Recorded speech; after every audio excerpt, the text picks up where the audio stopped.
Eto na mga bossing. So ayan. So tapos na yung ating box sa ating pagpintura. Yan o. Ito yung ating finished product sa ating mortar finish.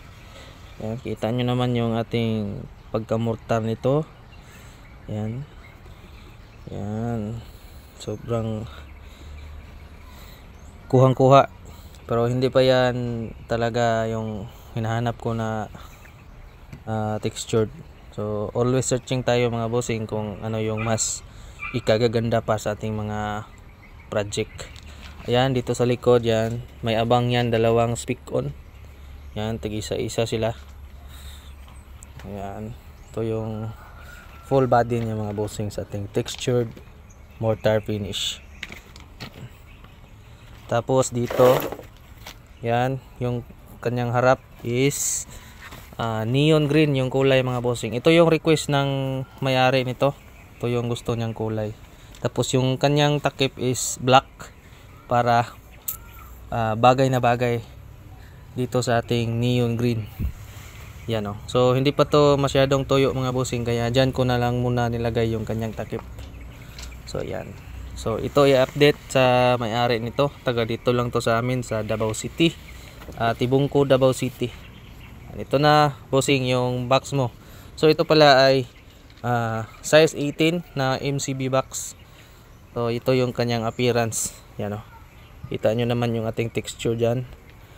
Yan. Sobrang ganda. Yan o. Yan yung quality ng ating mga gawa mga bossing. So hindi na to nilagyan ng handle mga bossing ha.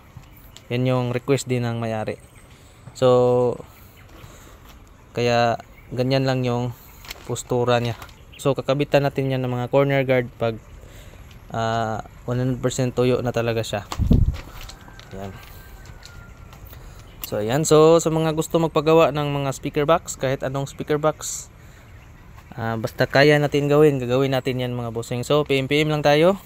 Meron pa tayo dong dalawang pangbahay setup. Yan o. Yan ay customize. Kinustomize natin yung mga speaker ni bossing. Taga dito din yan sa Davao City din yan. Taga Tugbok Davao City yung may-ari niyan. Dalawang G's 8 at yung mid-range na 3 inches. Yun yung sa Sony na component, pinagawa niya ng bagong box kasi sobrang luma na yung box niya. Ayan. So yan yung susunod natin na imomortar. Yan. So sa mga gusto magpagawa dyan, PM na tayo habang hindi pa tayo masyadong busy. Hindi pa masyado, pero busy na talaga. Alright. Yan yung ating finished product mga bossing. Yan o. Okay.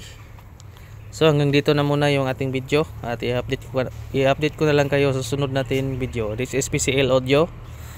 And please like and share sa ating mga video. Alright.